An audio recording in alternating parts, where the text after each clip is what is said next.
de, de démarrer la séance. Bonsoir à toutes et à tous. Pour faire l'appel, je vais demander à notre petit jeune, Monsieur Secaille.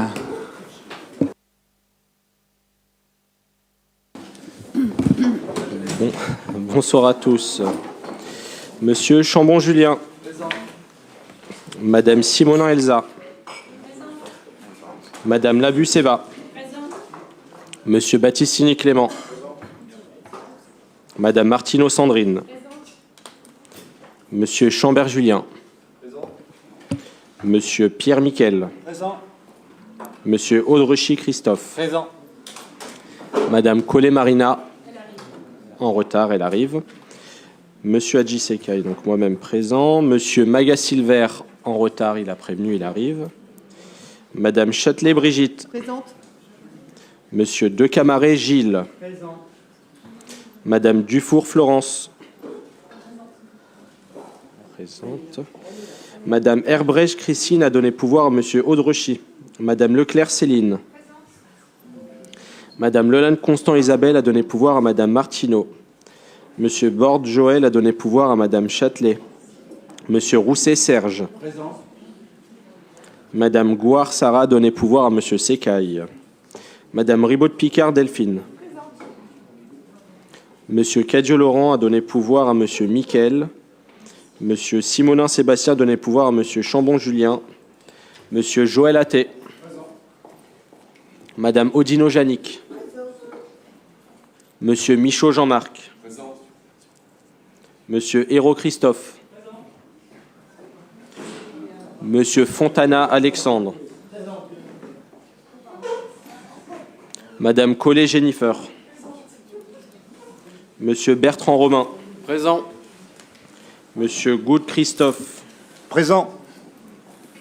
Madame Privat Christine. Ok.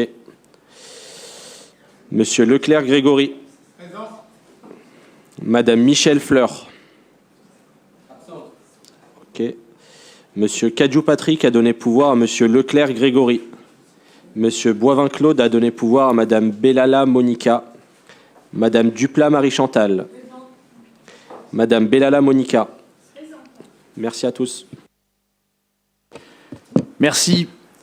Juste avant de démarrer cette séance du Conseil municipal, je voudrais simplement annoncer le départ tragique d'un ancien agent de la collectivité. Donc c'était Monsieur Eddy Célestine. Je sais que certains d'entre vous l'ont bien connu. Pour cause, il a œuvré au sein de la collectivité pendant 35 ans. 35 ans, donc depuis 1989. Il avait quitté la collectivité en 2024 pour œuvrer au sein de la commune de Mantes-la-Jolie. Et donc j'aurais souhaité, face à la tragédie de son départ, de sa perte, qu'on puisse ensemble observer une minute de silence en sa mémoire. Je sais que sa famille était touchée des gestes de compassion qu'ils ont reçus de son ancienne collectivité, et qu'un espace d'ailleurs dédié à sa mémoire est à disposition de chacun pour laisser bien sûr un témoignage qui, je pense, fera plaisir à ses proches et à sa famille. Donc, je vous propose d'observer une minute de silence, s'il vous plaît.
Merci.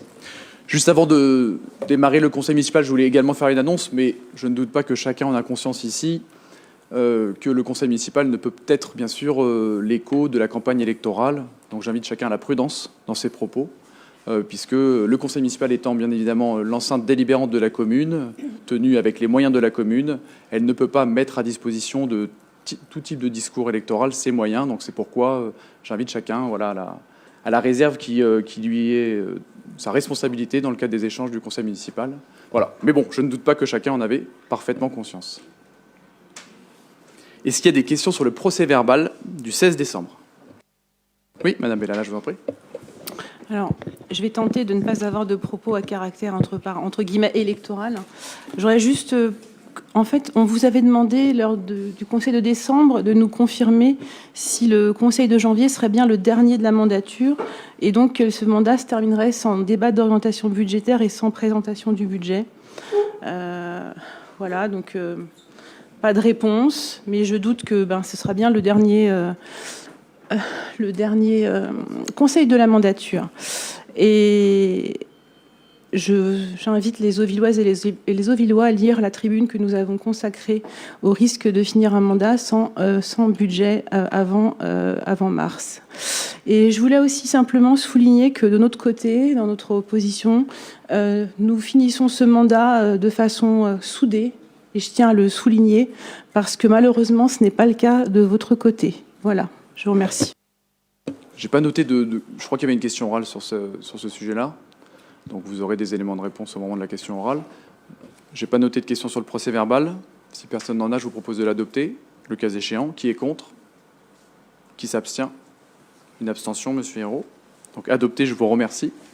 Donc point numéro 1, donc approbation et autorisation de signer la convention de partenariat relative à la transmission des images de vidéosurveillance relative donc entre la résidence des Genêts Pharaons vers les services de police municipale.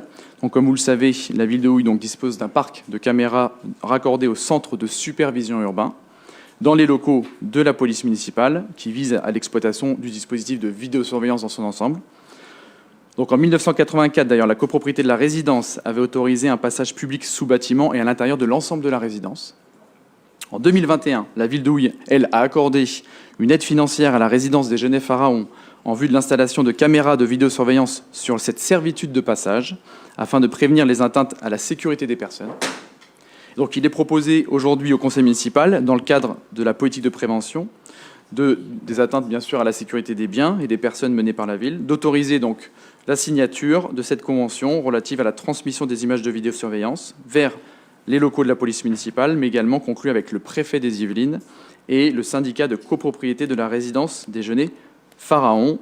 Donc les images filmées donnant sur la servitude de passage, mais il y a eu aussi une mise à jour de l'installation de la copropriété, notamment dans les parkings, donc qui ne sont pas soumis à une servitude de passage, les parkings de la copropriété, donc qui pourront aussi également, grâce à cette convention, être transmis vers le centre de CSU de la commune. Donc le transfert des images se fait à coût nul pour la ville. C'est un lien entre le serveur de la copropriété et le serveur du centre de supervision urbain de la ville. Est-ce qu'il y a des questions sur ce point? Oui, Monsieur Hérault, je vous en prie. Oui, je voulais profiter de ce point pour vous interroger sur le nombre de caméras de vidéosurveillance réellement en fonctionnement aujourd'hui, puisque depuis de nombreux mois, vous annoncez un chiffre de 91, même de plusieurs années, un chiffre de 91 caméras qui seront installées. Donc je voulais savoir, à date, combien de caméras sur le territoire municipal et gérées par la collectivité sont effectivement en fonctionnement. Merci. Je ne sais plus si vous avez fait une réponse peut-être par une question orale de mémoire, on vérifiera. Mais voilà, même si ce n'est pas le sujet de ce point numéro 1, oui, le parc de vidéoprotection s'est étendu. Là, en l'espèce, on est plutôt sur du domaine dit privé. Donc c'est pourquoi on fait une convention. Donc le centre de supervision de la ville, à la fois récupère les flux des caméras dans l'espace public de la ville. Donc quand il y a une mise à jour, vous mettez à jour votre dispositif. Là, en l'espèce, il y a par exemple une caméra qui va filmer la rue Marceau, une caméra qui va filmer la rue Hoche, mais ça, c'est de l'espace public. Donc ça, c'est notre propre, on va dire, réseau de vidéoprotection. Là, c'est vraiment des caméras qui sont installées par une copropriété sur sa propriété privée. Et donc, c'est vraiment important d'avoir le transfert d'images en cas de besoin, en cas d'intervention. Voilà, c'est ça qui est conventionné. Donc, ce n'est pas tout à fait la question du domaine public dont nous traitons dans ce point numéro 1.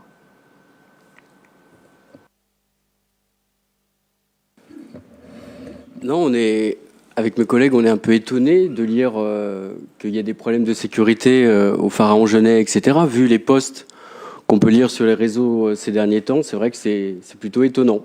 Voilà. Écoutez, je n'ai pas noté de questions particulières, c'est votre observation.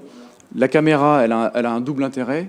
C'est à la fois, bien sûr, de la prévention, c'est-à-dire que le fait de filmer un espace peut empêcher, on va dire, un acte, donc que ce soit, bien sûr, un espace public ou un espace privé. Donc, moi, je pense que c'est en tout cas une politique de prévention. Et puis ensuite, bien sûr, si jamais il y a des choses qui étaient effectuées ou des actes, bien sûr, de malveillance, de délinquance, peu importe, ça permet, dans le cadre d'un dépôt de plainte, d'avoir des images et de résoudre les affaires. Donc, bien sûr, le risque zéro n'existe pas en matière de sécurité. Moi, je trouve ça en tout cas très important d'accompagner cette copropriété dans cet aspect-là. Oui, Madame Bellala. Oui, effectivement, il est important d'accompagner cette copropriété dans les limites de la loi, bien évidemment, mais je pense que vous avez été vigilant sur tout ce qui ne peut pas être filmé par la caméra et surtout pas transmis à la police municipale. Et pardon, je profite de ce sujet. Vous allez me dire c'est hors sujet, mais comme vous n'avez pas répondu à nos mails sur les travaux concernant le problème de l'extracteur de l'école Allende. Vous avez été interpellé par des riverains de l'école. Nous sommes les oppositions ont appuyé cette interpellation. Nous n'avons pas eu de réponse. Pouvez-vous nous dire où nous en sommes sur ce sujet? Je vous remercie. Oui, donc vous l'avez dit, c'est un peu hors sujet, mais c'est en cours d'installation, donc l'objectif étant d'avoir un caisson phonique sur le moteur. Donc ça ne saurait tarder. Normalement, la commande a été effectuée auprès du fournisseur. Dès que j'ai une date, on vous la confirmera. Oui, Monsieur Hérault. Oui, donc, bien compris, donc qu'on était en campagne municipale. Et donc, je vais parler de votre bilan, le bilan que vous avez diffusé, qui n'est donc pas un document de campagne, mais donc un document de bilan, j'ai bien compris. Et parce qu'en juin dernier, Madame Bellala, vous posez la question sur les caméras, et vous avez répondu qu'il y en avait 31 qui étaient installées avant le mandat, que vous en avez aujourd'hui 44, c'est-à-dire que vous en avez installé donc 13, et que vous en promettiez à l'époque 91 d'ici la fin du mandat. Or, dans votre bilan que j'ai bien lu, vous rappelez donc qu'il y en aura donc 91. Donc ce que je comprends, c'est que finalement, vous n'avez pas avancé depuis cette date-là, et que par ailleurs, sur les 60 caméras promises, vous n'en avez installé que 13. Merci. Vraiment, le conseil municipal peut, sur chaque point, bien sûr, débattre du sujet. Donc vous avez des questions sur la vidéoprotection, il n'y a pas de souci. Mais vraiment, vous ne pouvez pas faire référence à des documents auxquels vous faites référence, tout simplement. Donc c'est juste ça, c'est de la prudence aussi, voilà, c'est notre rôle à chacun. Donc même si vous citez des documents qui ne sont pas votre fait, ça fait partie des documents dont on ne peut pas évoquer la présence en conseil municipal. C'est aussi simple que ça. Maintenant, encore une fois, là on parle d'une convention sur la vidéoprotection sur une copropriété. Ça donne lieu à des questions, il n'y a pas de souci. Oui, monsieur. Cette prudence vous honore, monsieur le maire. Oui, monsieur Bertrand. Donc ce soir, vous avez pas du tout de chiffres sur l'installation des caméras, sur tout au long de votre mandat, etc. Ça, c'est pas de la campagne électorale, c'est votre rôle de maire. Je note que derrière vous, ce soir, il n'y a personne pour vous souffler quelques réponses, quelques éléments. Il n'y a plus de directeur de cabinet, il n'y a plus de directeur général des services, ce qui est d'habitude du personnel présent derrière vous. Donc, est-ce que c'est parce que vous avez un manque de personnel dans vos équipes, monsieur le maire, que vous avez du mal à répondre ? Monsieur Bertrand, je vais vous apprendre quelque chose. Le pouvoir de police du maire ne se délègue pas à personne, quel qu'il soit. Ni directeur de cabinet, ni DGS. Le pouvoir du maire dépend du maire exclusivement. En l'espèce, monsieur Hérault demande une question précise. Je pense qu'on avait fait une question orale avec l'ensemble de la comptabilité des caméras. Je crois qu'on avait déjà répondu, donc on retrouvera les informations. Bien évidemment qu'il y a plus de caméras qui ont été installées, donc permettant aux équipes de se projeter plus facilement sur le terrain. Si vous voulez la réponse précise, on pourra la retrouver, ne vous inquiétez pas. Mais je pense qu'il n'y a pas besoin de polémiquer, c'était juste redonner le cadre du débat. Oui. Non, juste une dernière intervention. C'est pas une question de pouvoir de police. C'est une question de vous passer ou non les éléments pendant le conseil. Vous êtes comme tout le monde, vous avez besoin d'éléments. On a tous besoin d'éléments parfois en conseil. C'est juste ce soir constater qu'il n'y a ni directeur général des services, ni directeur de cabinet pour vous assister. Pour moi, il n'y a pas de rapport avec le débat. Est-ce qu'il y a des questions? Non, je vous propose de passer au vote. Qui est contre? Qui s'abstient? Donc une abstention, Monsieur Hérault, adopté, je vous remercie. Point numéro 2, donc abrogation de la délibération du 12 février 2008 relative au compte épargne-temps et mise en place du nouveau dispositif. Monsieur Battistini. Merci. Le compte épargne-temps est un dispositif qui ouvre aux agents des collectivités et établissements publics à temps complet ou non complet, employés de manière continue et ayant accompli au moins une année de service, la possibilité de capitaliser du temps sur plusieurs années en reportant d'une année sur l'autre des jours de congé, d'ARTT ou, sous certaines conditions, des repos compensateurs qui n'ont pas pu être pris dans l'année pour raison de service. Au cours des années, les modalités d'alimentation et d'utilisation ainsi que la possibilité de monétisation ont évolué. Il est proposé d'abroger le règlement CET de 2008 et de mettre à jour la délibération. Le décret numéro 2010-531 du 20 mai 2010 a notamment assoupli les conditions d'utilisation des jours épargnés et organisé un droit d'option au bénéfice des agents. Ce droit d'option est facultatif pour les collectivités et sa mise en œuvre est par conséquent soumise à délibération pour l'utilisation des jours épargnés au-delà de 15 jours. L'enjeu de cette délibération est donc de permettre aux agents de gagner en flexibilité et ainsi de limiter le report des congés annuels pouvant mettre en péril le bon fonctionnement du service public, d'autoriser le paiement des jours au-delà de 15 jours acquis ou pris en compte au titre de la RAFP lors du départ en retraite. Ces nouvelles modalités permettent une flexibilité pour les agents dans la pose et la gestion de leur CET tout en garantissant le maintien du service public. Merci. Est-ce qu'il y a des questions sur cette délibération? Je vous propose de passer au vote. Qui est contre? Qui s'abstient? Abstention du groupe ACES et de Monsieur Hérault. Adopté. Je vous remercie. Point numéro 3, révision du tableau des effectifs. Monsieur Battistini. Merci. Le tableau des effectifs des emplois permanents est rendu obligatoire par le Code général des collectivités territoriales. Il permet de savoir si un emploi vacant correspondant au grade de l'agent existe au sein de la collectivité. Le tableau des effectifs constitue la liste des postes ouverts budgétairement. Il concerne les emplois de fonctionnaires stagiaires et titulaires et les emplois de contractuels de droit public. La présente délibération permet d'actualiser le tableau des effectifs au vu des évolutions du personnel au sein de la collectivité. Son adoption permettra de mettre à jour les effectifs de la collectivité. Merci. Est-ce qu'il y a des questions sur cette délibération? Oui, Monsieur Leclerc, je vous en prie. Pas de questions, juste une explication de vote qui est la même qu'à chaque conseil, j'allais dire chaque mois, mais on n'a pas le privilège d'un conseil chaque mois. Donc comme à chaque conseil, voilà, la confiance n'est pas au rendez-vous pour nous sur la gestion des ressources humaines, aucun signe d'embellie. Donc comme d'habitude, nous allons le manifester en votant contre ce tableau de révision des effectifs. Explication de vote, je vous propose de passer au vote du coup. Non, allez-y Madame Ella.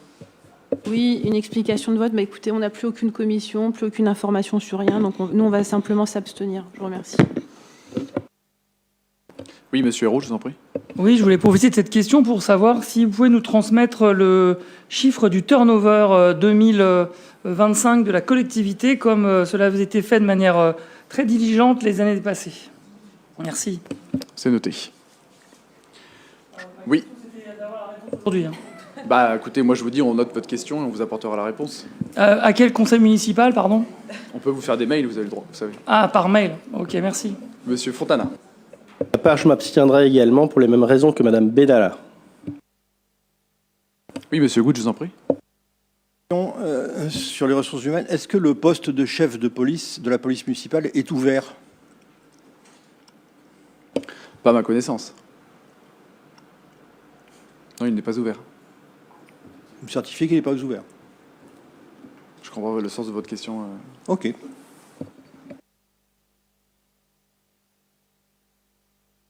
Je vous propose de passer au vote. Donc, qui est contre? Je n'ai pas noté de contre dans les positions de vote, non? Qui s'abstient, en revanche? Groupe ID Commune, groupe ACES, Monsieur Fontana. Donc, ID Commune est contre. Monsieur Fontana, Donc qui s'abstient? Abstention ACS, Monsieur Fontana, Monsieur Hérault. Adopté, je vous remercie. Point numéro 4, opération CDC Habitat, 117 rue de Stalingrad, garantie communale d'emprunt. Monsieur Mickel, avec toujours votre esprit de synthèse extraordinaire. Je vais essayer, Monsieur le maire, merci. Alors, la société HLM CDC Habitat a obtenu en octobre 2021 un permis de construire pour la réalisation d'un ensemble immobilier de 38 logements locatifs sociaux. Les travaux sont achevés, les logements ont été livrés en septembre dernier. Dans le cadre de cette opération, CDC Habitat avait sollicité auprès de la commune en février 2023 une subvention pour surcharge foncière d'un montant de 209 000 € afin de lui permettre d'équilibrer le bilan financier de son opération et d'obtenir des financements complémentaires de la part du conseil départemental des Yvelines. La subvention a été votée en conseil municipal le 25 septembre 2023 et versée la même année. En contrepartie de l'attribution de cette subvention, le bailleur a conféré à la ville un droit de réservation portant sur 2 logements du programme.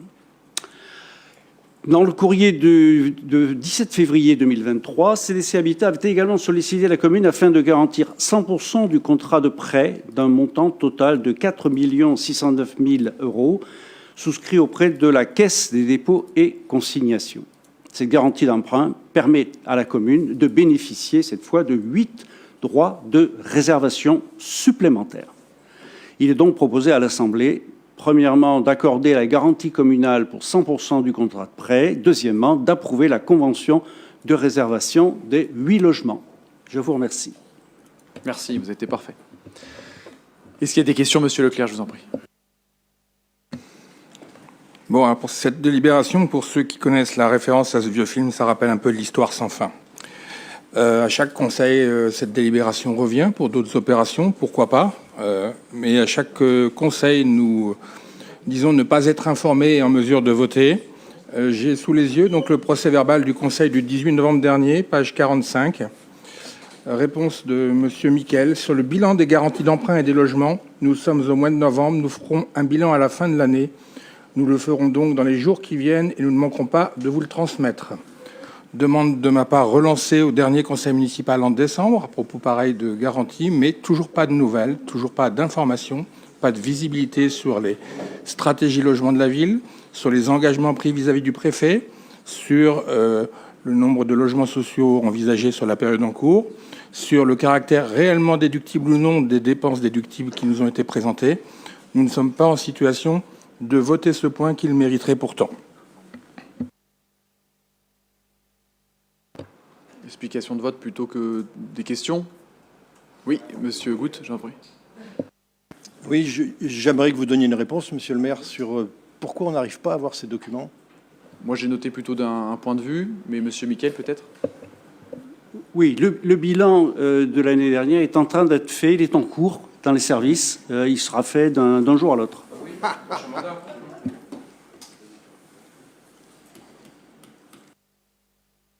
Vous avez la main, mais Monsieur Leclerc, je vous ai vu. Allez-y. En fait, le bilan sur le logement social, c'est de droit. C'est une obligation tous les 3 ans. On n'en a pas eu la fois précédente. Depuis la suppression des commissions, ça fait plusieurs années que je vous les demande en conseil.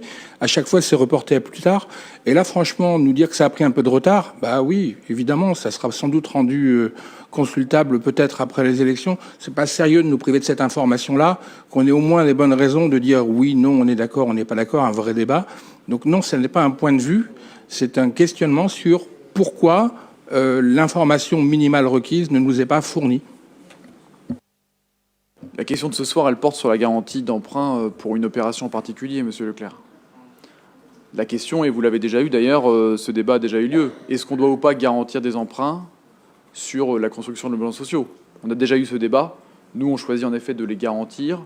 À la fois, ça permet au bailleur social d'obtenir une partie de ses financements avec cette garantie des emprunts, et elle représente un risque financier infinitésimal pour la commune. C'est quasiment impossible de prendre un risque financier sur ce type d'opération.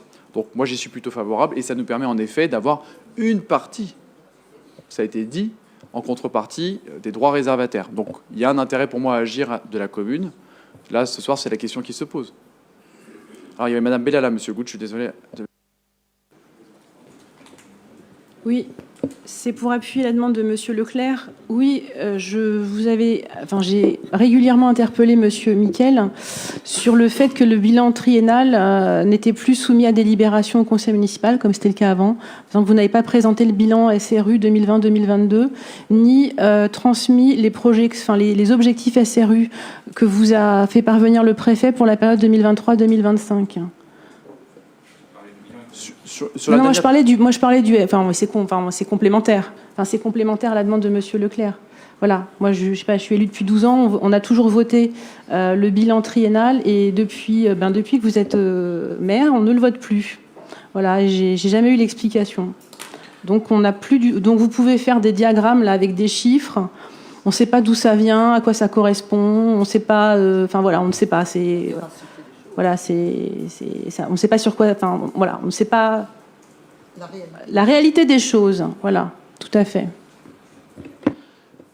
Ce qui est sûr, c'est que nous n'avons pas pu satisfaire à nos obligations. Nous l'avons déjà dit d'ailleurs, que nous ne serions pas en capacité de respecter les objectifs de construction de l'État.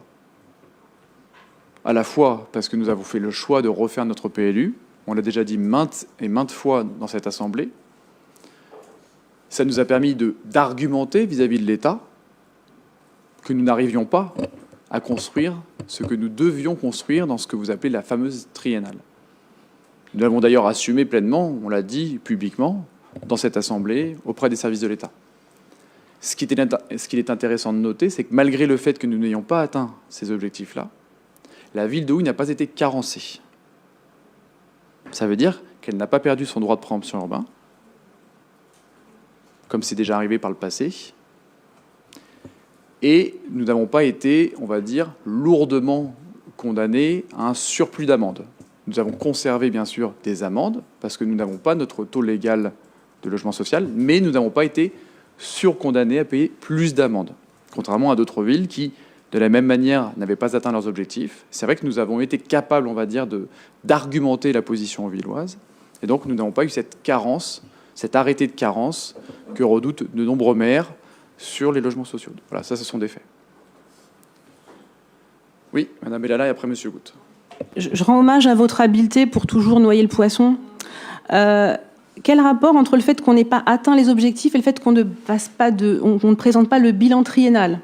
Sur le bilan, M. Miquel a répondu, les chiffres non, sont pardon, consolidés. Il n'y a aucun lien. On fait un bilan triennal, qu'on respecte ses objectifs ou pas. Première chose.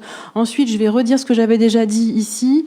Oui, vous avez beaucoup de chance. 3 petits points.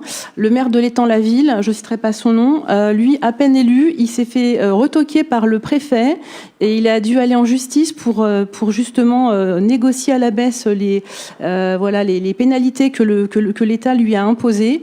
Voilà, donc 2 poids, 2 mesures. 2 poids, 2 mesures. Il est vrai qu'il n'a pas, il n'a pas votre étiquette politique. Voilà, je vous remercie. Moi, je vous laisse à vos appréciations. Moi, je défends les intérêts de la commune. Monsieur Goutte. Oui, bon, Monica Bellala a répondu en partie à ce que je voulais dire, mais comment vous pouvez faire pour vous lancer quand même dans un conseil municipal et ne pas répondre aux questions qu'on vous pose sur des questions qui sont assez fondamentales et basiques, quoi. Vous vous sentez à l'aise dans cette position? C'est ma question.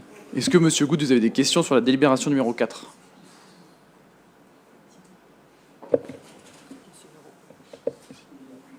Vas-y. Est-ce que vous avez des questions sur la délibération numéro 4? Non, je voulais rajouter que c'est ballot, vraiment. OK. Oui, Monsieur Hérault, je vous en prie. Alors moi, c'est pas une question, c'est un commentaire.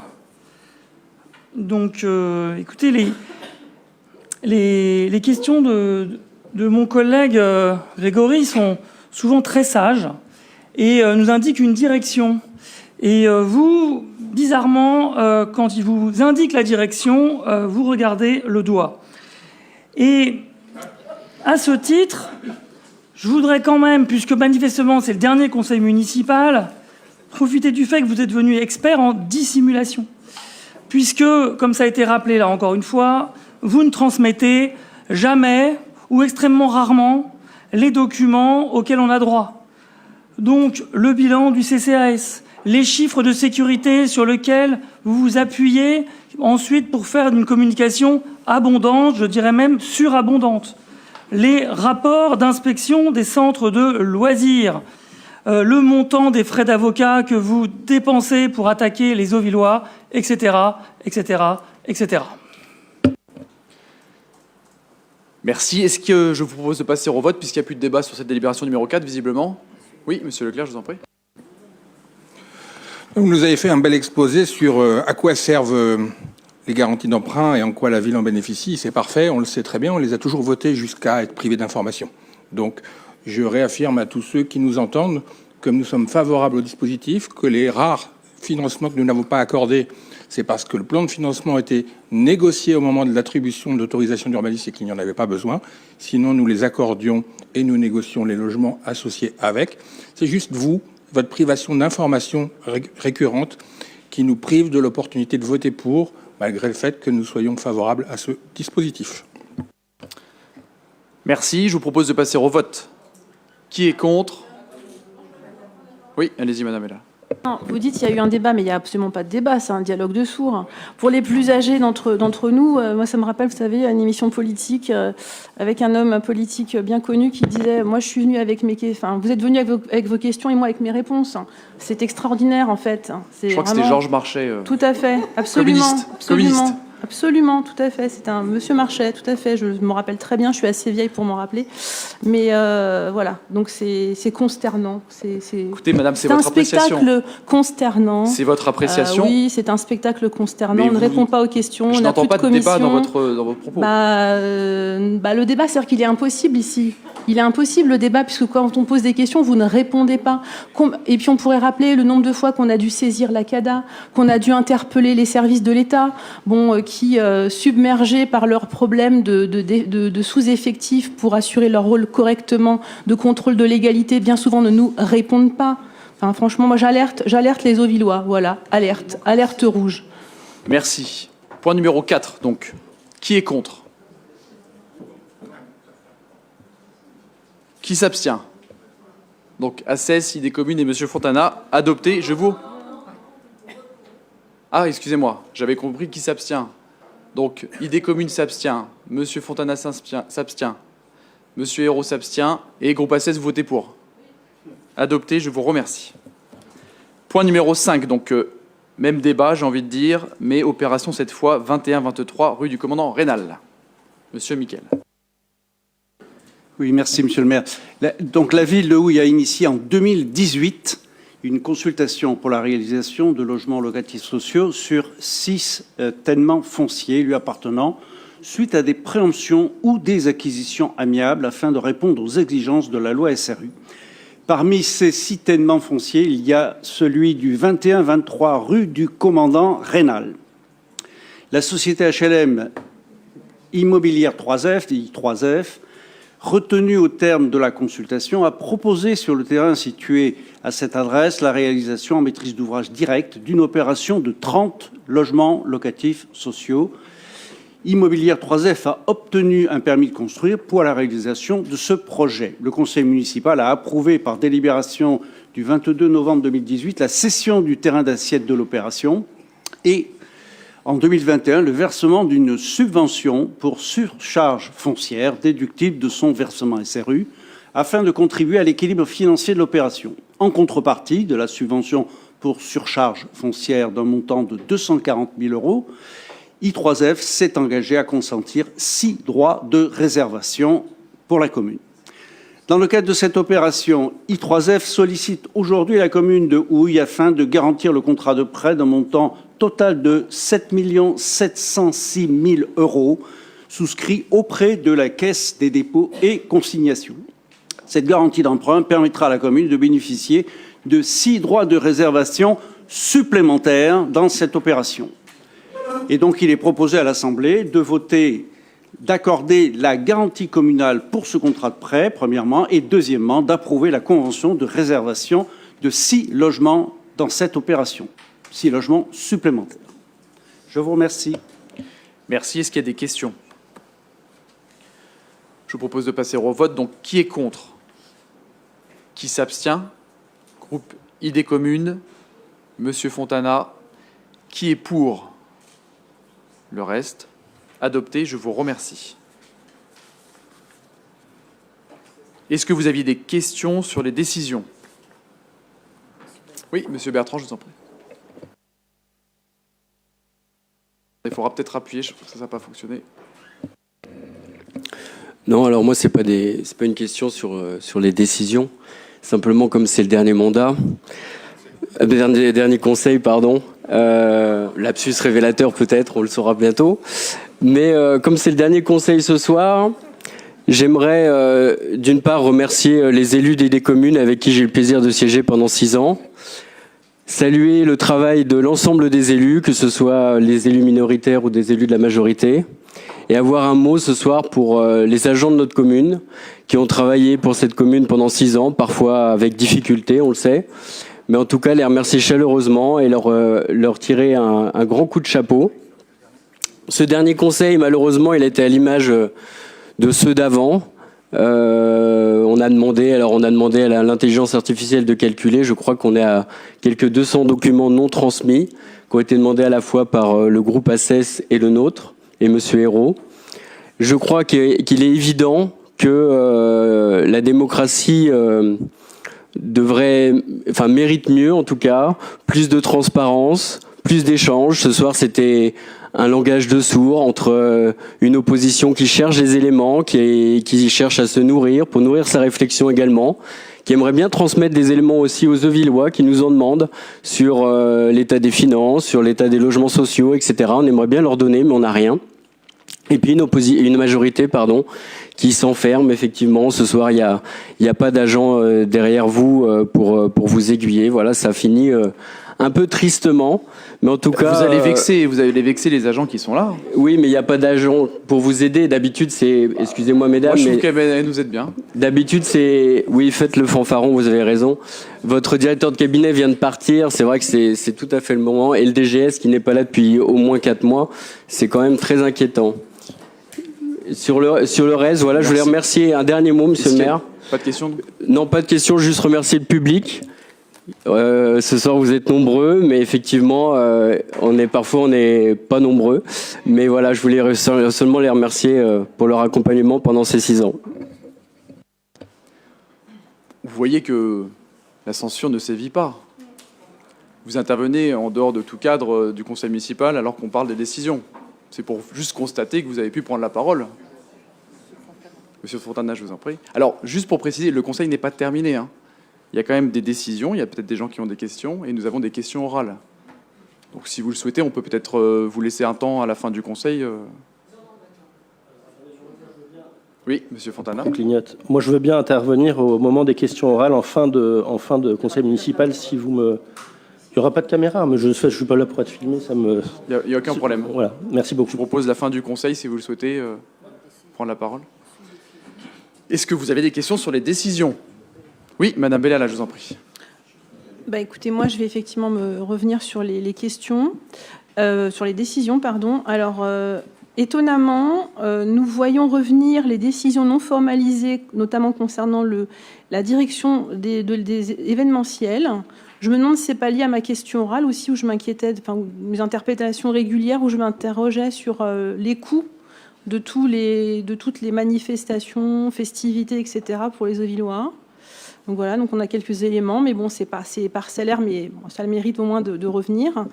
Et puis pour ce qui est formalisé, on a vraiment de la chance, monsieur le maire, parce que bientôt, j'ai l'impression qu'on n'aura plus que le numéro de la décision et la date. Parce que mois après mois, il n'y a plus rien. Travaux de couverture de l'église Saint-Nicolas, ça concerne quoi? C'est quel montant? Pardon, quelqu'un veut me dire quelque chose? J'entends des commentaires. Signature d'un marché de plantation d'arbres. Là, il faut aller, voilà. Typiquement, je crois que ça correspond au budget participatif. C'est un des lauréats du budget participatif qui voit donc se concrétiser le projet qui a été soumis à la votation des Auvillois. C'est intéressant, par exemple, de savoir combien d'arbres ça va représenter. C'est 30 ou 40 000 euros, c'est combien d'arbres ça va représenter. Voilà. Enfin, et puis informer les personnes qui nous écoutent que désormais il n'y a plus rien dans les décisions dans les dossiers qu'on va consulter en mairie. Il y a juste l'imprimé de ce qu'il y a déjà en ligne. Donc ça ne nous apporte pas grand-chose. Avant, on avait les factures, on avait les éléments de marché, les devis, etc. On n'a plus rien. Je vous remercie. Écoutez, Madame Bellala, les agents me disent le contraire. Ils me disent que personne ne vient les consulter. Mais ils me disent que, bien évidemment, les dossiers sont complets et sont à votre disposition. Donc, je ne peux pas mettre en cause la parole des agents de cette manière. Oui. Chose. Si c'est imprimer ce qu'il y a déjà en ligne, oui, forcément, ça y est, mais il n'y a rien d'autre. On s'est cassé les dents à plusieurs reprises, et ce n'est pas désobligeant vis-à-vis des agents que de le dire. Simplement, il n'y a plus rien dans les éléments. Donc, on ne se déplace plus en mairie, puisque plusieurs reprises, on est venu, il n'y avait rien de plus que ce que nous pouvons consulter en ligne. Voilà, je vous remercie. Moi, je vous dis, en tout cas, l'information que me donnent les agents, c'est qu'il y a tout ce qu'il faut, que les factures dont vous parlez, toutes les informations dont vous souhaitez sont à disposition en mairie. Est-ce qu'il y avait des questions sur les décisions, Monsieur Bertrand? Non, juste réagir au propos de Madame Bellala. Effectivement, au dernier conseil, vous m'avez invité à la fin du conseil avec Monsieur Fourmont à venir voir les décisions. Il n'y avait rien de plus ni moins de ce qu'il y a en ligne. Pas de facture, pas de devis, pas de note de présentation, rien. Alors après, j'entends que les factures, on n'est pas obligé de les transmettre, mais au moins une note de présentation, de savoir les travaux sur la toiture de l'église, qu'est-ce que c'est, qu'est-ce qu'il y a dedans, parce que toiture de l'église, c'est léger, hein, pour savoir vraiment ce qui est fait, etc., parce que ça nous intéresse et on s'intéresse à notre ville. Voilà. Oui, Madame Collet, je vous en prie. Oui, merci. Moi, je voulais juste souligner un point, c'est qu'effectivement, depuis 2020, les décisions, jamais on avait atteint un tel niveau de détail, en particulier sur la communication municipale, moi qui est un domaine qui m'intéresse. Et cette précision soudaine, elle mérite vraiment d'être remarquée. Elle coïncide comme par hasard avec une période qui est très attentive à la communication. Donc voilà, je voulais simplement qu'on souligne ce point dans le compte-rendu. Merci. S'il n'y a pas de questions sur les décisions, vous avez des questions orales. Madame Bellala ou Monsieur Hérault, je ne sais pas qui souhaite les poser en premier. Monsieur Hérault, je vous en prie. C'est une question donc, qui porte sur les emprunts contractés par la ville en 2025 et son niveau d'endettement au 31 décembre 2025. Le 27 août 2025, la ville a emprunté 3 millions d'euros. Avez-vous contracté d'autres prêts en 2025 ou en 2026 ? Et quel est le niveau d'endettement de la ville au 31 décembre 2025 ? Monsieur Battistini pour vous répondre. Bonsoir, Monsieur Hérault. Le 27 août 2025, nous avons contracté une ligne de trésorerie à hauteur de 3 millions d'euros auprès de la banque Arkéo et non un emprunt. Une ligne de trésorerie, aussi appelée crédit de trésorerie ou ouverture de crédit, vous permet de gérer vos décalages de trésorerie et de limiter votre recours à des financements moyen, long terme pour des besoins ponctuels. En aucun cas, une ligne de trésorerie peut être intégrée dans le taux d'endettement d'une ville, sachant que ce n'est pas un emprunt. C'est valable pour oui comme pour toutes les villes françaises. En parallèle, le 30 septembre 2025, nous avons effectivement à ce moment-là contracté un emprunt de 3 028 000 euros auprès de la Banque des Territoires à un taux préférentiel du livret A plus 0,4, soit un taux effectif de 2,10 à ce jour et qui va baisser à 1,90 à compter du mois de février avec la diminution du taux du livret A qui passe de 1,7 à 1,5. Le niveau d'endettement donc de la ville de Houille s'élève à 10 559 000 euros, ce qui représente une dette de 311 euros par habitant au 31 décembre 2025. Je ne parle pas de 2023, je ne parle pas de 2024, je ne parle même pas de mi-2025, je parle bien au 31 2025 d'une dette de 10,5 millions, soit 311 euros par habitant. Je rappelle que la moyenne nationale étant de 966 par habitant et 613 pour le département des Yvelines. Donc nous sommes 3 fois inférieurs en niveau d'endettement aux communes françaises et 2 fois moins que les communes yvelinoises. Je vous remercie. Merci. Monsieur Hérault, vous pouvez poursuivre, vous avez d'autres questions. Oui, non, et 100 euros par habitant de plus qu'au début du mandat, je crois. Débat d'orientation Non. budgétaire et budget Croyez mal, 2026. oui. Il n'y a pas 100 euros de plus. Quand allez-vous On vous enverra les mettre à l'ordre du jour On vous enverra les éléments, monsieur Hérault. Je vous en prie. Vous pouvez redemander la parole si vous le souhaitez, monsieur Hérault. Allez-y. Quand allez-vous mettre à l'ordre du jour du Conseil le débat d'orientation budgétaire 2026 ? Monsieur Battistini. Le débat d'orientation budgétaire et le budget sont prêts. Ils seront votés dans le délai réglementaire.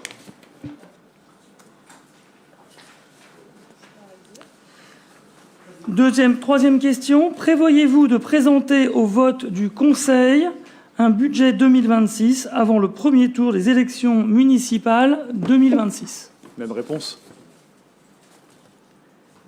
J'ai pas compris. La même réponse. La même réponse, c'est-à-dire ?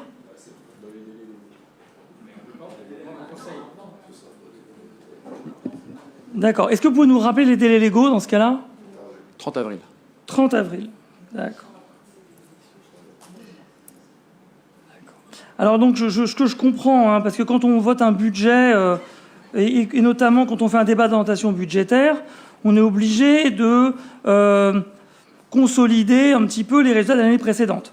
Ce qui veut dire qu'en l'absence d'éléments sur le sujet, eh bien, nous n'aurons pas le résultat de l'année 2025 pour mettre en débat dans le cadre des élections municipales qui vont se tenir prochainement. Voilà, je pense que ça répond tout à fait, ça fait écho tout à fait à ce que je disais tout à l'heure sur votre politique de dissimulation constante. Voilà, merci. Monsieur Battisti veut corriger un élément. Pas forcément corriger, juste vous répondre, monsieur Hérault, même si les questions écrites n'amènent pas forcément d'échange. Question orale, pardon, je vais exceptionnellement vous répondre. Merci. Il n'y a aucune anomalie là-dedans. Je pense que si vous prenez les dates du budget des 3, 4, 5 dernières années, vous verrez qu'à aucun moment le budget a été voté en janvier ou début février, donc il n'y a rien d'anormal ou d'illogique là-dedans. Merci. Alors, bon, je rappelle quand même qu'il y a de nombreuses villes qui votent leur budget à la fin de l'année précédente, et que par ailleurs, à ma connaissance, les débats d'orientation budgétaire qui précèdent le vote du budget de quelques semaines ont toujours été faits en janvier l'année dernière et finalisés en février. Voilà, donc là, il y a manifestement une volonté délibérée de votre part de décaler d'environ 1 mois et demi, 2 mois ce débat-là. Je propose que vous passiez aux questions orales suivantes. Avec plaisir. Ma question 4 porte sur le cèdre du Liban qui se situe sur la parcelle rue Carnot que vous avez vendu à un promoteur pour permettre la construction d'un immeuble. Les travaux nécessiteront le pompage de la nappe phréatique et le bâtiment sera construit à 5 mètres du cèdre du Liban qui est classé un arbre remarquable dans le PLU. Plusieurs riverains sont inquiets pour la survie du cèdre et moi-même. Un collectif d'habitants s'est constitué. Accepteriez-vous de financer une étude arboricole pour évaluer le risque que représente ce projet pour cet arbre ou, à minima, d'autoriser l'expert mandaté par ce collectif à réaliser cette expertise ? Vous avez posé votre question, donc c'est la question numéro 4. Est-ce que vous avez posé aussi sur la promesse de vente ? Je crois qu'elle est inclus dans le... Non, j'ai posé la question numéro 4. Oui, et vous avez, je crois, plusieurs sous-questions dedans. Bah là, c'est la question numéro 4. Est-ce que vous avez parlé de la promesse de vente, hein, c'est ça ? Non, là, j'ai posé la question numéro 4, je vais vous la relire. Non, il n'y a pas Je besoin. la relis pas ? D'accord, je vous laisse y répondre alors. Mais dans la question, c'est pas la peine d'être agressif, monsieur. Non, en revanche, je vois que dans la question numéro 4, vous avez une sous-partie sur la promesse de vente du terrain. Non, ça c'est la question numéro 5. Si vous voulez, je vais m'approcher pour vous montrer. Non, ne vous approchez pas. Non, d'accord, merci. Dans ce cas-là, je vais vous relire la question numéro 4. Inutile de s'énerver. Je ne la relis pas. Alors répondez-moi à la question numéro 4, s'il vous plaît. Est-ce que vous pouvez juste me laisser parler ? Je vous dis juste que quand vous avez numéroté vos questions, il y a plusieurs sous-questions. Non, je vous propose de la lire jusqu'au bout, mais sinon, c'est pas grave. Si vous souhaitez la scinder, je vous apporte des réponses. Voilà, merci. On reste... Ceux qui se scindent s'énoncent clairement.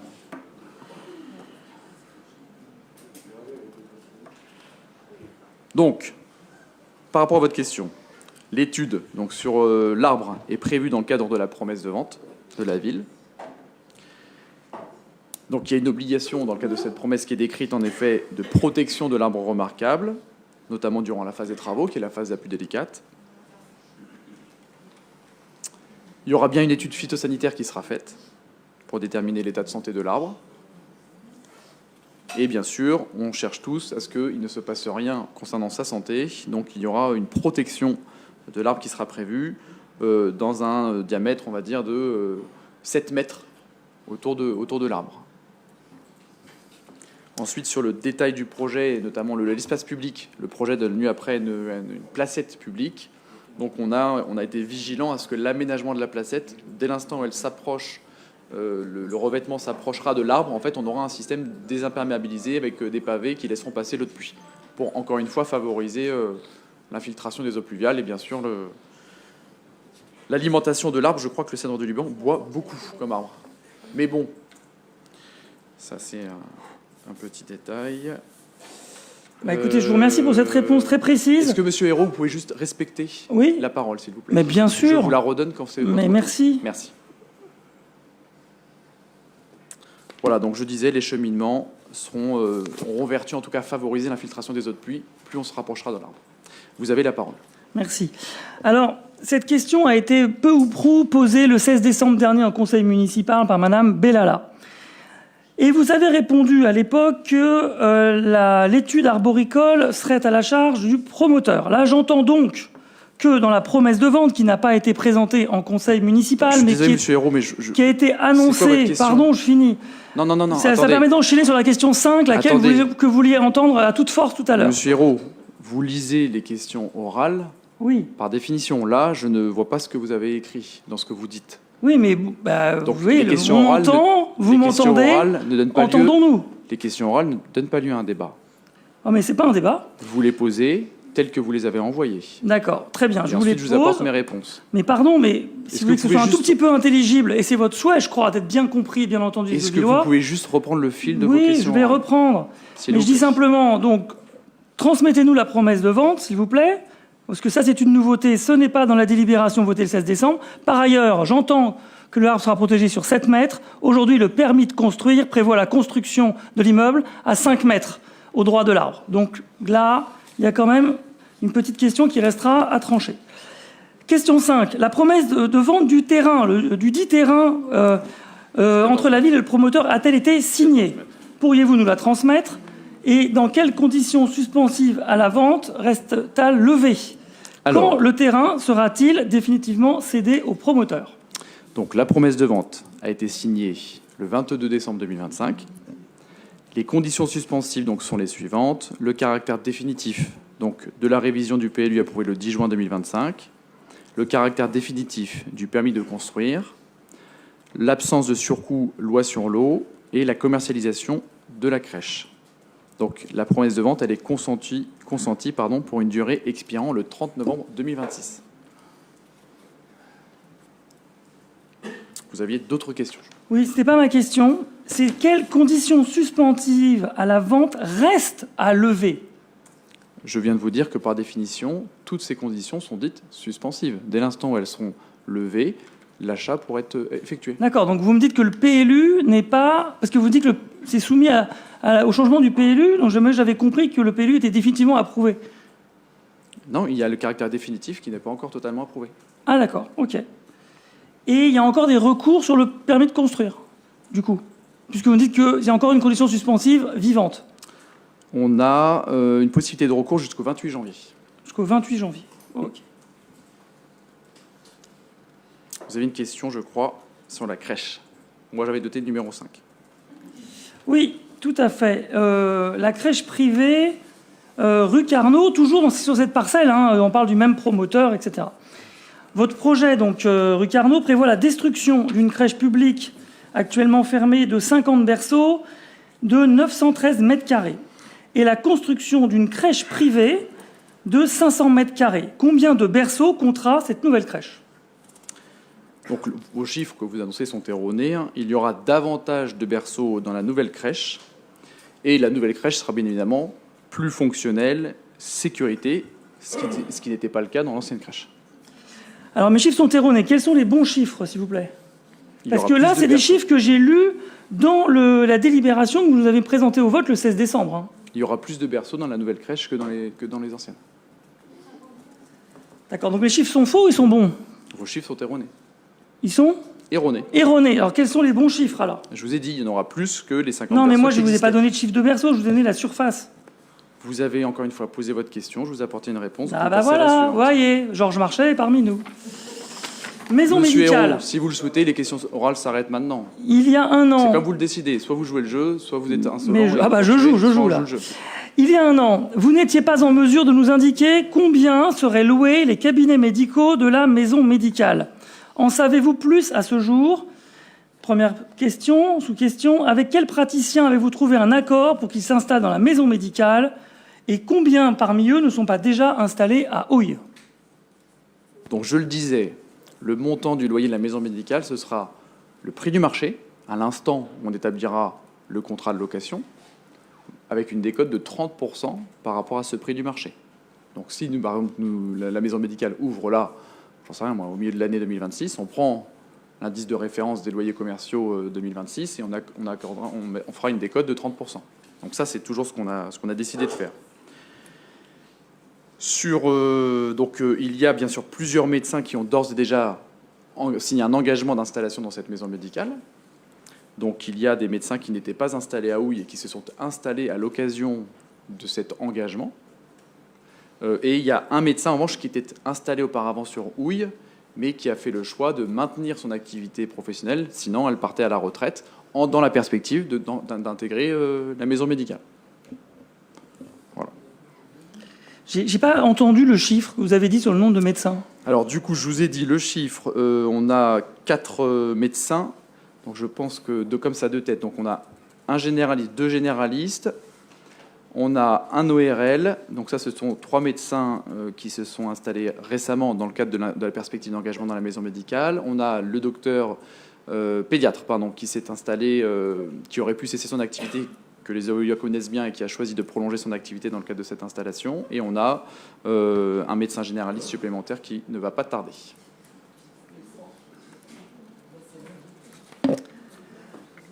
Merci. Écoutez, je ne vais pas lire la question 8, ça nous fera une de moins. Question 9. Depuis un an, vous refusez de m'indiquer combien la ville a dépensé en frais d'avocat à date pour assigner le journal Le Point en diffamation au motif que la procédure est en cours. Cela est illégal. La ville a attaqué pour diffamation Romain Bertrand et a été déboutée. Combien a coûté cette procédure à la ville? Je vous ai déjà répondu sur la procédure contre Le Point, comme elle n'est pas terminée. En revanche, pour la procédure que vous avez indiquée contre M. Bertrand, donc, il y a eu 3 factures qui ont été réglées. Une première de 3 000 € hors taxe, une seconde de 2 734 € hors taxe et une dernière de 269 € hors taxe. Donc cela nous fait un total de 6 000 € hors taxe de frais d'avocat. Très bien. Alors, 6 000 €, parfait. Projet participatif. La ville a retenu 4 projets participatifs en 2025. Sont-ils réalisés? Quels étaient les montants du budget participatif et quels sont les budgets des projets définitifs? La ville prévoit-elle un nouvel appel à projet en 2026? Monsieur Audrechy pour vous répondre. Les 4 projets lauréats du budget participatif sont en cours de réalisation. Donc, s'agissant des nichoirs à chauves-souris, une étude a été menée avec la Ligue de protection des oiseaux, la LPO, afin de repérer les sites les plus propices pour accueillir ces gîtes. Cette étude, d'ailleurs, va se poursuivre au printemps. Parallèlement, 7 classes élémentaires des écoles du Réveil Matin et Maurice Velter sont associés au projet. Le montage des gîtes et des ateliers avec une animatrice nature ont eu lieu la semaine dernière. La pause sera réalisée par les services de la ville entre janvier et février, notamment au cimetière du Montoire, dans le jardin de la maison Scholcher, dans le parc Charles de Gaulle et dans le square Georges Brassens, budget 10 000 €. S'agissant des panneaux solaires, l'installation sera faite sur le toit du CTM pour un budget de 40 000 €. Le centre technique municipal, effectivement. La végétalisation du boulevard Jean Jaurès, donc il y a 12 arbres qui seront plantés sur le boulevard, ainsi qu'une micro-forêt sur la pointe de l'îlot Voltaire. Les plantations se tiendront du 9 au 20 février pour un budget de 40 000 €. Ensuite, les passages piétons lumineux avec des LED. Donc les LED sont bien commandés.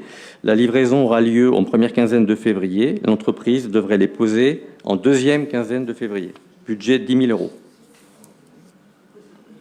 Donc, fort de la réussite de cette première édition, sur la phase de préparation et de réalisation en interne, et puis avec un taux assez élevé quand même de participation, puisqu'il y a eu 57 idées déposées, 812 votants, il sera possible de reconduire le budget participatif sur une nouvelle mandature. Vous avez d'autres questions, Monsieur Hérault? Oui, écoutez, c'est une question que je vous ai déjà posée. Et à l'époque, vous n'aviez pas eu le temps de répondre. Donc c'est une question, un courrier, une interpellation par une habitante, membre du conseil du quartier des Pierrats, qui vous avait écrit en septembre, qui vous avait relancé le 1er décembre, pour vous faire part de stationnement abusif rue du professeur Calmette et de problèmes de circulation dans le quartier des Pierrats. Elle n'a reçu aucune réponse à ces courriers. Quand pensez-vous lui répondre? Alors, on a bien reçu ces courriers, on leur remercie. Ces signalements, d'ailleurs, ont été transmis aux services compétents de la police municipale pour suivi et action. Je pense que j'identifie l'habitant dont vous parlez. J'ai régulièrement le temps d'échanger avec elle sur la commune. Il y a eu donc, par rapport à sa demande express, 24 verbalisations, c'est-à-dire suite à des signalements de stationnement abusif. Mais plus précisément, pour la rue Professeur Calmette, on note donc 17 interventions pour des problèmes de stationnement et 6 verbalisations pour du stationnement abusif. Sur quelle période? 2025. Surtout 2025. Écoutez, c'était la rubrique courrier des lecteurs. Je continue. Maison Scholcher. Quand le concours d'architecte annoncé pour 2025 pour la maison Scholcher sera lancé? Non, il n'est pas encore lancé, on y travaille. Est-ce que ce sera fait avant le premier tour des élections municipales? J'évoquerai pas d'échéance, on y travaille. D'accord. Merci. Colonne Maurice. Combien a coûté la nouvelle colonne Maurice, car c'est une nouvelle colonne, installée dans le parc Charles de Gaulle, et qu'est-il devenu de la précédente colonne installée il y a 6 mois et démontée il y a 3 mois? Monsieur Audrechy pour vous répondre. Donc en fait, il ne s'agit pas d'une nouvelle colonne. La colonne Maurice nouvellement installée n'a rien coûté de plus. Elle a été repeinte avec une peinture adaptée à l'extérieur, puisque le prototype qui avait été installé était un prototype plutôt adapté à l'intérieur, donc il ne pouvait pas rester aussi longtemps en extérieur. Donc JC Decaux l'a récupéré, l'a adapté, et nous avons maintenant d'ailleurs des végétaux qui poussent non pas à l'intérieur de la colonne Maurice, mais au pied de la colonne Maurice. Oui, et donc je voulais vous féliciter, effectivement, parce que j'avais fait un post sur le sujet en disant, mais plutôt que de faire pousser du lierre dans un bac à eau alimenté par une pompe, pourquoi ne pas le planter directement dans la terre? Eh bien, écoutez, je suis ravi de cette décision et vous félicite chaudement. Pour la piscine, à la suite de la déchirure du faux plafond de la piscine, vous avez indiqué le 1er octobre 2024 dans le journal actu.fr que, je cite, « plusieurs millions d'euros devront être engagés pour régler le problème. La piscine a été réouverte, le faux plafond a été retiré. Quand allez-vous le remettre en état et pour quel montant? » Je n'ai malheureusement pas d'informations à vous communiquer là-dessus, puisque l'expertise est toujours en cours. Très bien. Écoutez, j'espère que ça ne coûtera pas des millions. Merci beaucoup. Madame Bellala, vous aviez des questions, Oui, je vous remercie. J'avais quelques questions. Moi, j'ai fait un décompte aussi de mes questions. J'en suis à plus de 150 questions orales depuis 2020. Voilà. Bon, ce sera apparemment les dernières du mandat. Donc moi, j'en ai une première concernant les travaux effectués dans le Dôme en 2025. Est-ce que vous pouvez nous indiquer, s'il vous plaît, les détails des travaux qui ont été effectués dans le Dôme l'an passé et leurs coûts respectifs? Et quelles ont été les dépenses pour transformer le Dôme en salle de spectacle pour le spectacle d'humour du 18 décembre et pour la séance de cinéma le 19 décembre? Je vous remercie. Oui, bon, mais c'était pas ma question. Non. Alors, sur l'expérimentation, j'ai demandé au service les éléments, je ne les ai pas encore, comme d'autres questions que vous avez posées qui sont nombreuses. Donc, je m'engage bien sûr à vous les transmettre par écrit. Sur les travaux Du dôme sur la toiture, nous avons effectué donc 100 000 euros de travaux de toiture, donc principalement d'étanchéité. Et nous avons notamment dépensé pour le marché de maîtrise d'œuvres pour la rénovation notamment du bâtiment du dôme. Et vous savez, dans le cadre de l'urbanisme transitoire, nous avons désigné un architecte qui vise bien sûr à accompagner la commune dans le cadre du dépôt du permis de construire, pour transformer, on va dire, le dôme, qui est un garage, l'ancien garage municipal qui était désaffecté depuis de nombreuses années, avant de pouvoir bien sûr l'ensemble de la mise aux normes du bâtiment, mais également l'adaptation du bâtiment au projet. Vous savez qu'il y a eu un porteur de projet qui a été désigné.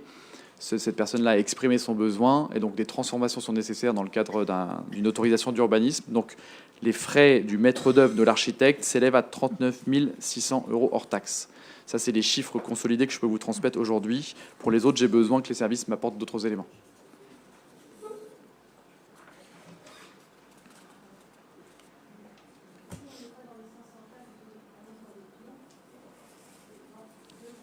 Pardon. Les 500 000 euros que vous avez annoncé dans votre Oui, bien. ça c'était la ligne budgétaire. Ouais.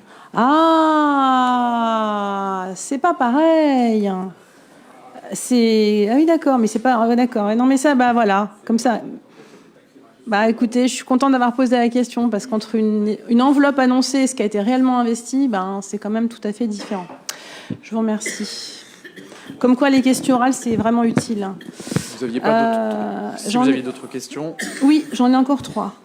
J'en ai une concernant les affaires scolaires. Pouvez-vous nous transmettre les effectifs des rentrées 2020 et 2021 pour l'ensemble des écoles de la commune, s'il vous plaît? Et je me suis étonnée que l'espace d'inscription scolaire pour la rentrée prochaine n'ait pas été mis à jour, parce qu'en fait, on est en pleine période d'inscription. La date limite, c'est mars cette année, et il n'y a rien qui... Enfin, en tout cas, sur Internet, on est toujours sur la communication de la campagne d'inscription 2025. Je vous remercie.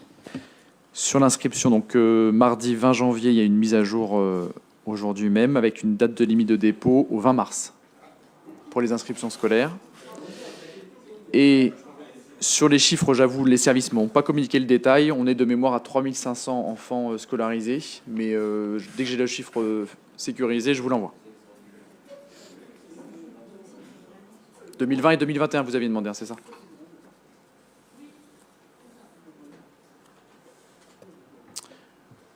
Vous aviez, je crois, une question sur les... Je vois que sur ce mandat, j'ai quand même régulièrement joué la responsable conformité de votre site. Hein. Gratuitement en plus.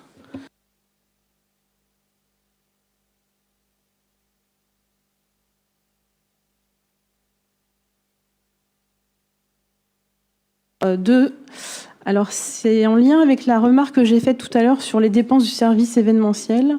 Donc, est-ce qu'on pourrait avoir les dépenses engagées au total sur 2025 pour tous les événements?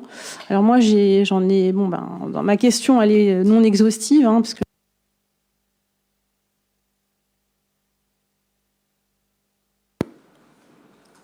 donc, la question suivante porte sur les dépenses du service événementiel sur l'année écoulée, incluant le recours à des services extérieurs de sécurité. Donc, les vœux à la population et au personnel, l'ensemble des inaugurations qui se sont succédées avant le 1er septembre dans le parc Charles de Gaulle, l'accueil des nouveaux Auvillois en juin 2025, la commémoration du 8 mai 1945, il y avait notamment des animations au parc Victorien-Chausse, la fête nationale, concerts, feux d'artifice, etc., la commémoration de la libération de Houille, soirée des nouveaux bacheliers en octobre, la braderie, octobre rose, la fête foraine des enfants, l'inauguration du Square Brassens, soirée des bénévoles, les illuminations... Halloween, oui, j'ai pas dans ma question, j'avoue.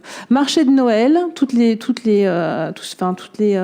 événements liés au marché de Noël, la corrida, et je repose la question sur le spectacle et la séance de cinéma des 18 et 19 décembre dernier. Je vous remercie. Merci. Donc, comme je vous l'ai indiqué tout à l'heure, on rassemble les éléments pour pouvoir vous répondre. Il y a quand même énormément de questions, donc ça nécessite que les services apportent une vision par événement, des imputations budgétaires. Donc, ils rassemblent les éléments et je vous les communiquerai également. Donc, en fin de mandat, on dépense et on ne sait pas ce qu'on dépense. Voilà, vous avez vu que c'était quand même une longue période. Bah, écoutez, je sais pas, les factures, elles ont été émises. J'imagine, vous avez payé vos prestataires. Ma toute dernière question porte sur la petite enfance. Est-ce que vous pouvez nous indiquer le nombre d'enfants de moins de 3 ans dans l'introcommune au 1er janvier 2026 ? Je vous remercie. Non, les services vont remonter en effet la statistique INSEE en fait, du recensement consolidé 2022 qui est l'officiel, et ils n'ont la tranche d'âge que 0-14 ans, donc ça ne va pas nous aider. Donc, sauf si Madame Martineau, 1500, on est sur un chiffre de 1500. Moi j'avais de 0 à 14 ans, ça ne va pas nous aider pour les enfants de 0-3 ans, qui sont au nombre de 6542, mais au 0 à 3 ans, donc on estime la population à 1500.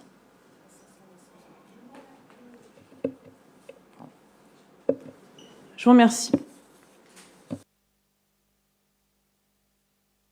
Et prendre la parole, Monsieur Fontana, en cette fin de conseil. Merci beaucoup, Monsieur le maire. Je vous avais informé jeudi dernier, puis l'ensemble du conseil municipal vendredi, de ma décision de ne plus siéger dans le groupe de la majorité municipale pour siéger comme non inscrit et ainsi reprendre ma liberté de parole.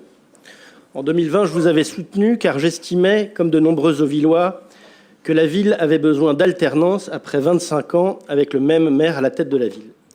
Vous aviez promis aux Auvillois de leur rendre ou de leur donner la parole et d'instaurer une démocratie exemplaire, participative et citoyenne dans un fonctionnement collectif, moderne, respectueux de la diversité des points de vue et de vos oppositions. C'est sur cette promesse de démocratie à trouver que de nombreux Auvillois ont amené une équipe nouvelle et inexpérimentée à exercer autour de vous-même, Monsieur le maire, un maire nouveau et également inexpérimenté, la gestion de cette ville. J'étais antépénultième sur la liste et loin de me douter que, suite à un nombre extravagant de démissions, j'allais me retrouver élu dans ce conseil municipal, fonction que je n'avais même pas envisagé exercer durant ce mandat.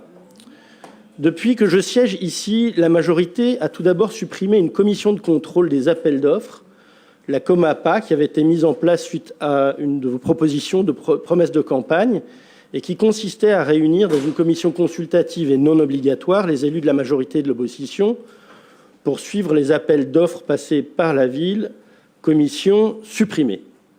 Quand je suis arrivé, comme dans la plupart des collectivités et assemblées démocratiques, les conseils municipaux étaient précédés de commissions thématiques, 3, l'une sur l'administration générale et les finances, une seconde sur les affaires sociales, la culture, la jeunesse, la petite enfance, une troisième sur l'urbanisme, l'aménagement de la ville, des commissions qui servent à préparer les conseils municipaux, à avoir un échange entre la majorité et les oppositions, et qui permettaient d'ailleurs des échanges informels avec l'administration en amont des conseils municipaux, ces commissions supprimées.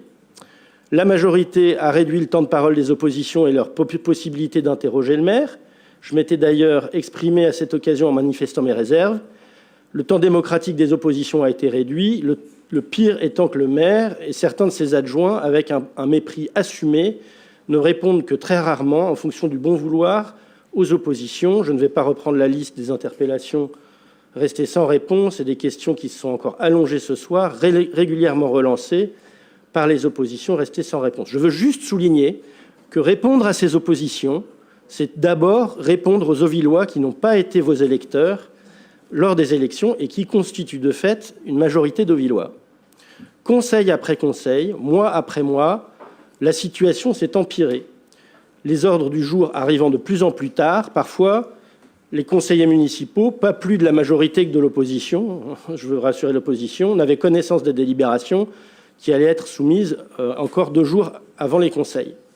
J'imagine que cette dégradation est probablement due également à la valse des départs dans votre propre cabinet et dans l'administration générale de la ville, particulièrement à la direction générale des services et puis dans l'ensemble des services administratifs et techniques de la ville. J'ai pris la seule décision qui me semblait juste, celle de ne plus siéger dans cette majorité et de siéger comme non inscrit. Je veux m'adresser à tous les élus qui ont malheureusement démissionné depuis 5 ans, des élus de qualité que nous connaissons bien, qui avaient en commun d'avoir cru à une promesse de démocratie et qui n'ont pas supporté de participer à l'inverse de ce pourquoi ils s'étaient engagés. Contrairement à eux, j'ai choisi de continuer à siéger, même si c'est symbolique, et je veux juste souligner que s'ils avaient fait de même, alors d'abord je ne serais certainement pas conseiller municipal à ce jour, et puis de fait, en fait, le maire aurait changé depuis un moment. Interrogé dans les années 70 par un journaliste de télévision pour savoir pourquoi il ne s'était jamais engagé en politique, le philosophe et sociologue Raymond Aron avait répondu qu'il avait observé depuis son jeune âge que l'engagement politique, comme élu, menait nécessairement ou systématiquement à l'immoralité ou à l'amoralité. Je ne partage pas, et je ne veux pas partager ce pessimisme, mais certaines pratiques, malheureusement, encouragent beaucoup de nos concitoyens à avoir cette vision résignée et pessimiste de la politique. Pour ma part, j'espère qu'il y aura suffisamment d'Auvillois, et quels que soient les bords politiques, à s'engager, à s'exprimer et à exiger un changement du mode de gouvernance de notre belle ville de Houille. Je vous remercie de votre attention. Merci, Monsieur Fontana. Vous avez pu constater, la parole vous a été laissée libre, comme demandé. Madame Simonin. Je vous remercie. Bonsoir à tous. Je voulais juste faire un petit mot, comme c'est mon dernier conseil municipal. Durant ces 5 années passées à vos côtés, j'ai eu l'honneur et la chance de travailler avec des élus engagés et passionnés par l'intérêt général. Je tiens à vous remercier toutes et tous pour votre confiance et votre soutien tout au long de ce mandat. Je souhaite également exprimer ma profonde gratitude à l'ensemble des agents municipaux, aux directrices et aux directeurs des écoles, ainsi qu'aux membres des associations de parents d'élèves que j'ai côtoyés dans le cadre de mes missions. Rien n'aurait été possible sans leur implication, leur engagement et leur professionnalisme au service des familles et des enfants de notre commune. Ensemble, nous avons mené des beaux projets, surmonté des défis et œuvré pour l'amélioration du bien-être et des conditions d'apprentissage des élèves de notre ville. Je retiens de cette expérience une grande richesse humaine, des souvenirs précieux et des liens sincères. Et c'est donc avec beaucoup d'émotion que je vous annonce officiellement, à l'occasion de ce conseil municipal, ma décision de démissionner de mes fonctions de première adjointe aux affaires scolaires, périscolaires et à la restauration. Je tiens à préciser que je ne démissionne ni pour raison personnelle, ni par manque de temps pour exercer mon mandat d'élu, que j'ai toujours, jusqu'à il y a quelques mois encore, pris énormément de plaisir à exercer. Mais certains désaccords avec Monsieur le maire m'ont conduite à prendre cette décision mûrement réfléchie et repoussée depuis trop longtemps. Enfin, et j'en terminerai là-dessus, j'ai une pensée particulière pour 3 agents de la ville, 3 femmes qui ont beaucoup compté pour moi dans ce mandat. Il s'agit de Eva Mourani, ancienne directrice de centre de loisirs qui faisait un travail remarquable et qui était très appréciée des enfants et des parents. Je pense également ce soir à Nathalie Marin, l'ancienne directrice de la direction de l'éducation qui a fait preuve d'un investissement sans faille. Et enfin, je pense à Asma Guénoun, agent administratif de la direction de l'éducation, qui a toujours été reconnu pour son dévouement dans le cadre de ses missions. Voilà, je ne serai pas plus longue. Je souhaite le meilleur pour la ville de Houille dans les prochains mois et je vous remercie pour votre écoute. Merci. Comme vous pouvez le constater, la parole est libre dans cette assemblée et c'est important aussi que s'exprime en cette fin de mandat les divergences de points de vue, c'est tout à fait normal. Madame Bellala. Non, je voulais rendre hommage à Madame Simonin, même si nous n'avons pas toujours été d'accord et que nous n'avons pas toujours soutenu vos choix politiques. Je suis convaincue de la sincérité de votre engagement, Madame. Et je voudrais à travers vous rappeler que la majorité des départs dans cette majorité ont été du fait de femmes. Donc, faut se poser, posons-nous la question. C'est très difficile, franchement, ça reste très difficile pour une femme de s'engager en politique pour tout un tas de raisons. Déjà parce que c'est un domaine où la misogynie sévit encore terriblement. D'ailleurs, moi-même, j'ai régulièrement des commentaires quand je prends la parole et ils ne sont pas forcément très sympathiques. Je les entends, vous savez, messieurs qui faites des commentaires, je vous entends. Sachez, je vous entends. Et c'est difficile de s'engager à cause de cette misogynie. C'est particulièrement difficile aussi parce que pour une femme, c'est aussi très compliqué de concilier les temps personnels, familiaux, professionnels et l'engagement, plus que pour un homme. Les hommes ne se posent pas autant de questions qu'une femme quand il s'agit de s'engager en politique. Je tiens à le dire. Et moi aussi, je voudrais, comme l'a fait Monsieur Bertrand, rendre hommage à l'ensemble des élus de ce conseil, majoritaires ou minoritaires, qui se sont engagés pour cette ville. Et bien évidemment, rendre aussi, une fois encore, hommage aux agents que nous citons régulièrement. Nous avons notamment toujours une pensée pour eux quand nous citons les chiffres du recours au privé. C'est plusieurs millions sur ce mandat, 3 millions d'euros environ, alors qu'on aurait pu valoriser davantage les agents, les former, les accompagner et leur confier donc des missions qui ont été rendues par le privé, avec dans des conditions parfois très discutables. Je pense par exemple à des rapports d'études qui ont été payés extrêmement cher et qui étaient franchement d'une qualité plus que discutable. Voilà, donc je souhaite effectivement le meilleur à toutes et tous. Et surtout à notre ville. Merci. Merci. La séance du conseil municipal est close. Merci.